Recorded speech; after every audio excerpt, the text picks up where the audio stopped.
The moment the words left her mouth, it sent a ripple through media circles that still hasn't settled. At 55, Megyn Kelly sat back in her chair, looked straight ahead, and finally said out loud what many believed she had been implying for years.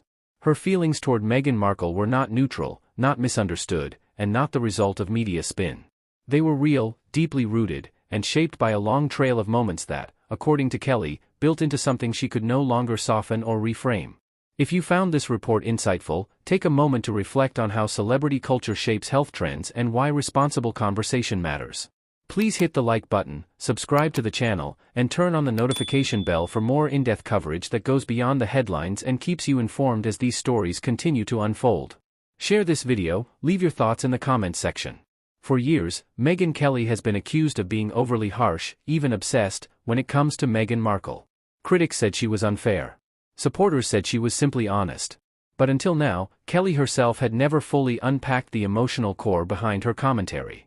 That changed when she openly admitted just how much resentment she carried, and more importantly, why she believed it was justified.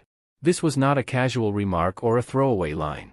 It was a confession that reframed years of public criticism as something far more personal. Kelly explained that her issues with Meghan Markle did not begin with the royal wedding, the Oprah interview, or even the Netflix projects. She traced it back to what she described as a pattern of behavior that, in her view, consistently weaponized victimhood while dismissing accountability.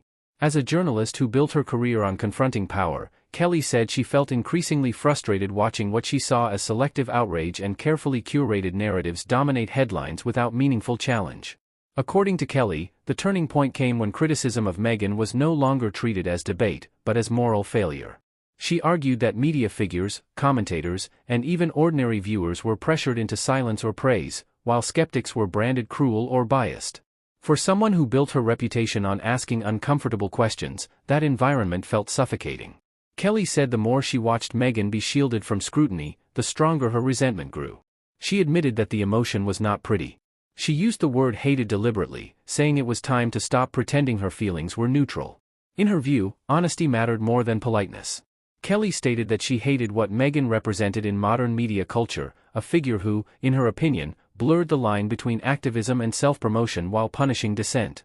She emphasized that this was not about race, gender, or title, but about credibility and consistency.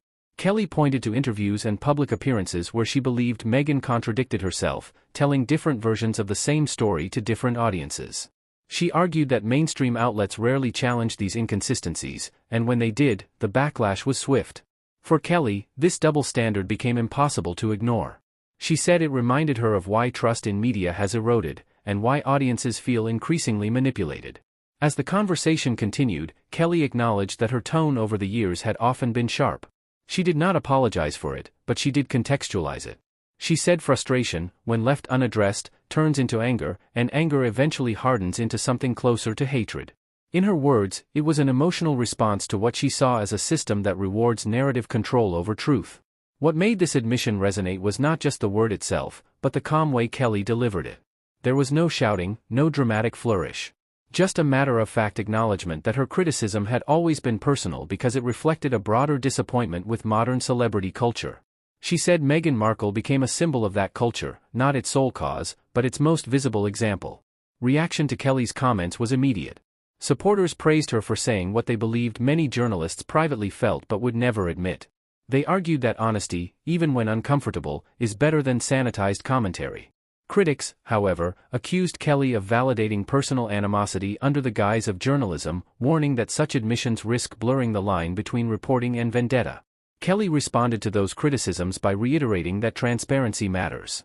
She argued that pretending objectivity while harboring strong feelings is more dishonest than admitting bias up front.